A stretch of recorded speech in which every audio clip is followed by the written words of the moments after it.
The first derivative, using chain rule, multiply it down by -1, x minus 1 to the power of -2, and multiply it afterwards by, well, it's always going to be 1, the derivative inside, so we don't need to write that.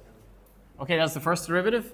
The second derivative, now I'm going to put a little 2 here to get us used to the terminology they use, 2 instead of, like, sometimes you write double dash, but they're using 2 and 3, so this is just signifying the second derivative. You're still allowed to write double dash. Yeah, yeah. So that's going to be -1 times -2, x minus 1 to the -3. And then the third derivative then, if I do that again, is -1 times -2 times -3. This -3 comes down, multiplies down, and then we get to the -4. And I want to rewrite that, so this all multiplies to give -6. This power can come down and become a positive down here. And that is QED. I got 3 marks for induction. Is it actually a proof? Is that a proof? No, that's not a proof. Okay, so now look at mathematical induction, part B.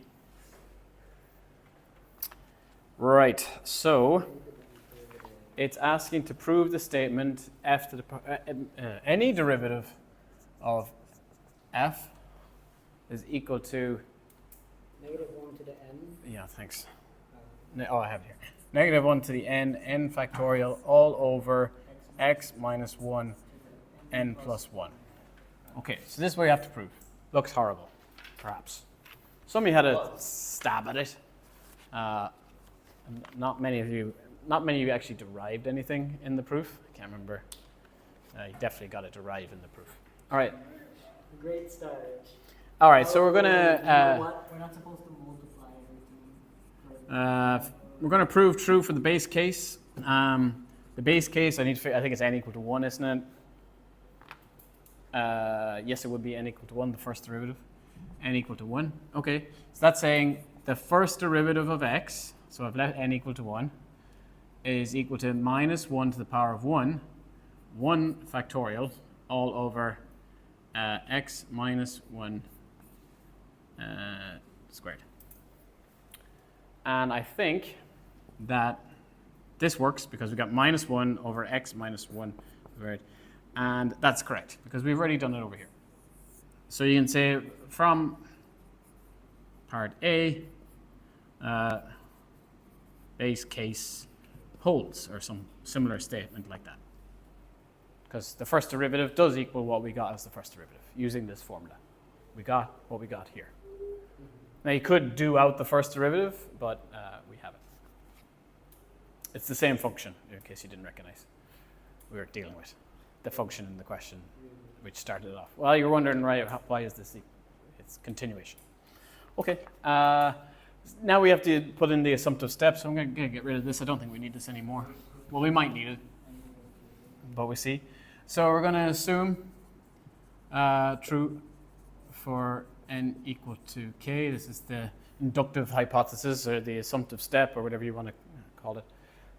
So we're just going to put in n equal to k and say it's true. So where was my n? F of k of x is equal to -1 k factorial all over x minus 1 k plus 1. Okay. And now we go, okay, time to prove for n equal to k plus 1. So we're going to do next step.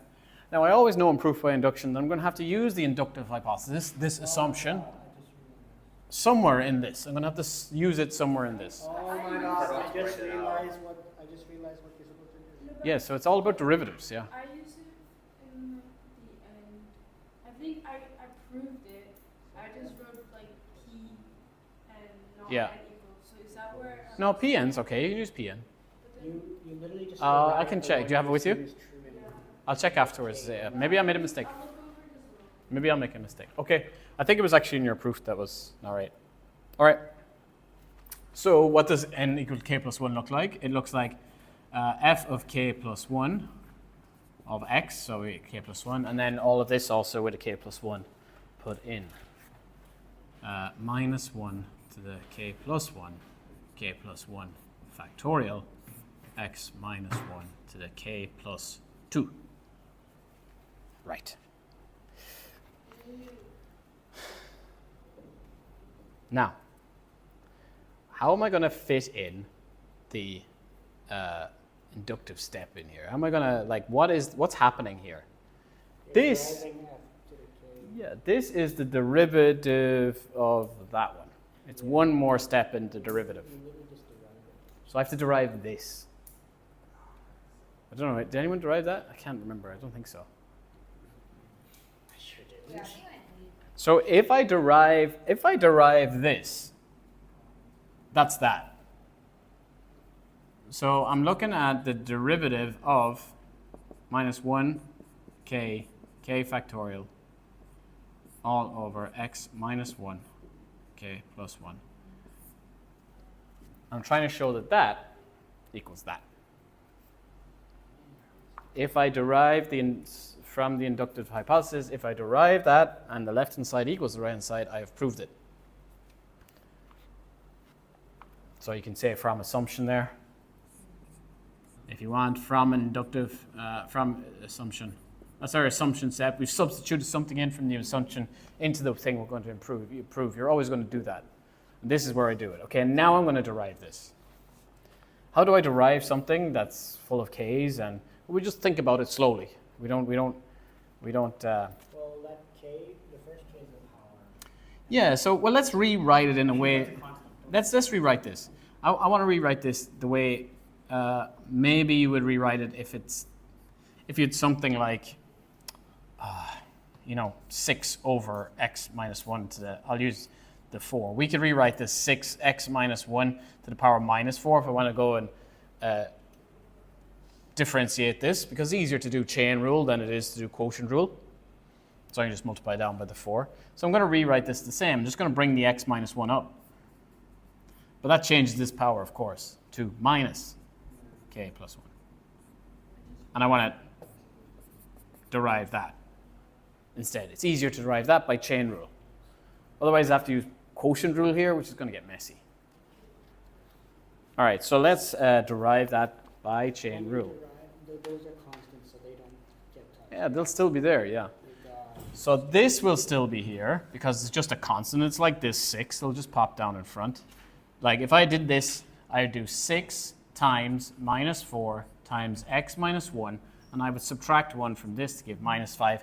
And I'd derive what's inside here to give 1 if necessary.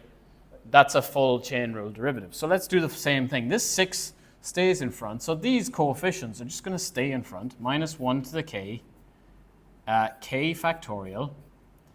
And now what happened? My minus 4 came down and multiplied. So this I'm going to multiply by minus k plus 1. It comes down. It's going to multiply in front. Now you could do minus k minus 1 if you want here, which we probably will have to do in a second. But I'll just keep it as that for now. X minus 1 will stay the same.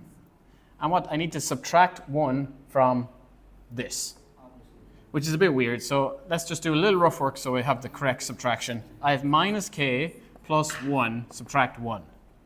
So that's minus k minus 1 minus 1.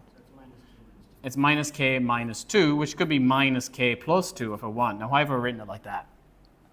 Because you're going to put it down. This is what I'm trying to prove. I want a k plus 2.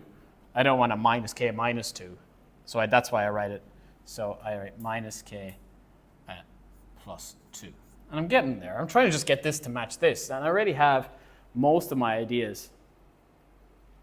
So now you just need to figure out how to fit the Yeah. minus k plus 1 in. So this is all multiplied. I'm multiplying by minus k and I'm multiplying by minus 1, haven't I? Here. So multiply it. So I could write a plus. I could just write this as minus k minus 1. I'll just change that a little bit. I know that would mess up your notes, but so I'm multiplying by minus 1 twice here. There's an extra minus 1 multiplying here. Wouldn't that be minus k to the minus 1 to the power of k plus 1? Because this is minus 1 to the power of 1. What I've done there, minus k, and I'm saying that's going to be multiplied by minus 1 to the 1, which is this. So that's minus 1 to the k plus 1. Why am I doing that? Because I want minus 1 to the power k plus 1. I'm trying to force this into what I want it to look like. Wait, what's turning into minus 1? This, and this minus 1. Because I'm multiplying everything by That's- minus k minus 1. That's minus 1 to the power of 1. And when you Yeah. multiply the same base. Yeah, you the add the power powers. Exponent, you just add up the powers. Yeah, I was just confused about which one was turning into Now, there's probably a better way I could have done that if I factored out. Factor that minus 1 from Yeah. 1? Yeah, I know, because I'm. Turn Yeah. it into minus 1 times minus k. This might be a better way to write that, That's but I've done that. I didn't explain that very well. Minus 1, I factored out, because now I'm left with k plus 1. And now I have k plus 1 times k factorial. So that's 1 more to the factorial. So that's k plus 1 factorial. These two together make k plus 1 factorial. And then I have it, don't I? And then I can bring this back down, x minus 1 to the k plus 2 with the new power. So if it's a derivative proof by induction, you got to derive the thing. So a lot of you didn't do that. You try to do like algebraic methods. It's not going to work. Okay. And How do you know like when to do it in calculus way or well, this was a derivative. This is you got to understand that this is a derivative question. F to the this is not an inverse. This is fk, and it was all about k being the number of derivatives. It was k3 was the third derivative. So how many times we derived? This is one more derivative. I don't know why I never put that. Yeah. If you get all that right, you still have to write your final statement. Yeah, you should. What would you write? Hence, the statement is true for n is equal to k plus 1. I'll write it here. I'll write it. Statement is true for n is equal to k plus 1. And something, whenever it's true for the other one, When it's true for it is true for n is equal to k. Now, some people use p and n, p to the n, and P bracket. yeah, you can use that terminology either, that's fine. Whenever the statement is true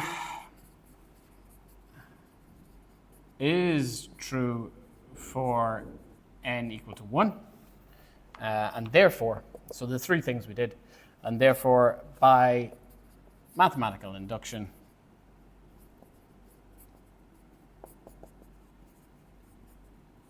now let's get the right words, the statement is true